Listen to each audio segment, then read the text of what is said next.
Salam sejahtera saudaraku yang diberkati oleh Tuhan. Selasa 21 Desember 2021 kita kembali akan belajar sekolah sabar hari ini dengan judul Kematian Musa. Mari kita berdoa bersama-sama.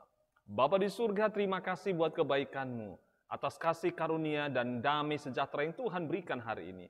Kami akan belajar firman Tuhan melalui pelajaran sekolah sahabat. Terangi dan tuntun kami dengan Roh Kudus-Mu sehingga kami mendapatkan berkat dari pelajaran hari ini. Dalam nama Yesus kami berdoa. Amin. Saudara-saudaraku yang dikasihi oleh Tuhan Yesus, sepertinya Musa mengalami nasib yang malang.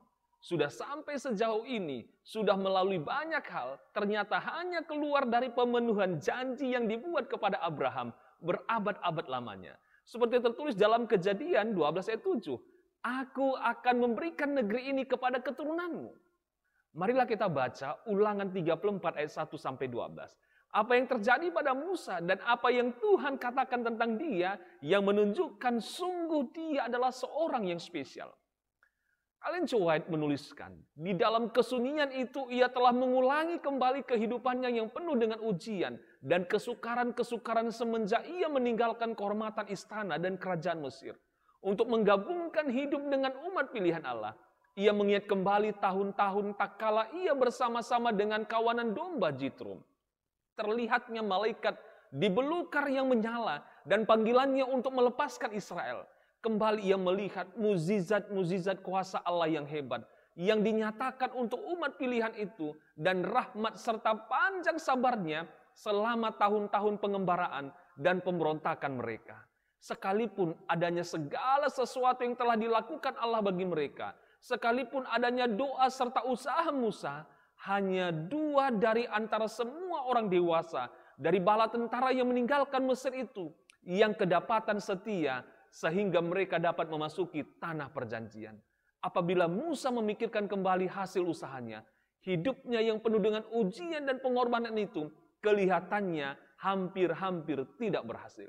Tertulis dalam buku Alfa dan Omega jilid 2 halaman 73. Ulangan 34 ayat 4 menyatakan sesuatu yang menarik. Dan berfirmanlah Tuhan kepadanya, inilah negeri yang kujanjikan dengan sumpah kepada Abraham, Ishak dan Yakub. Demikian kepada keturunanmu lah akan kuberikan negeri ini.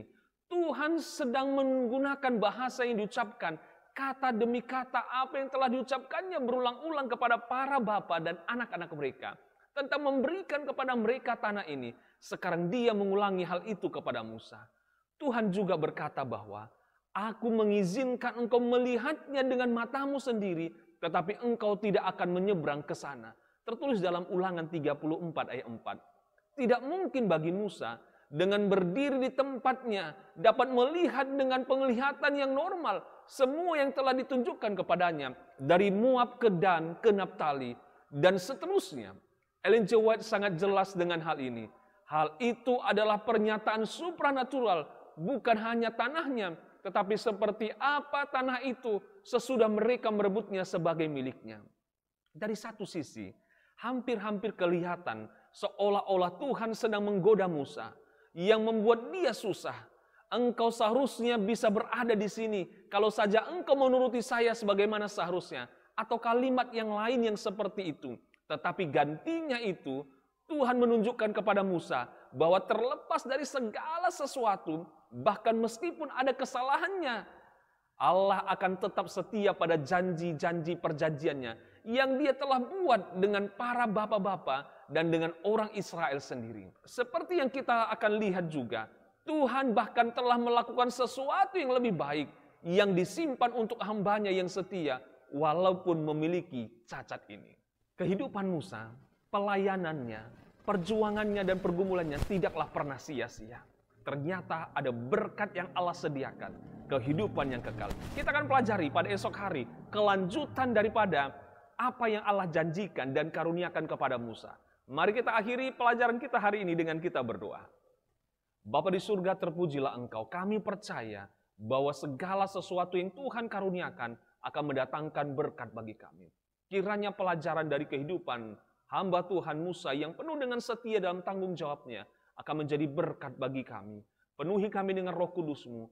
Terima kasih Bapa, berkati seluruh pemirsa yang senantiasa bersama-sama belajar akan firman-Mu. Kiranya kami mengalami pertumbuhan di dalam kasih Tuhan. Dalam nama Yesus Kristus kami berdoa dan mengucap syukur. Amin. Saudara-saudaraku yang dikasihi oleh Tuhan Yesus Kristus, terima kasih telah bersama-sama dengan kita hari ini dalam belajar sekolah Sabat. Kiranya kasih karunia Tuhan akan tetap menyertai kita hingga besok dapat bersama-sama belajar lagi.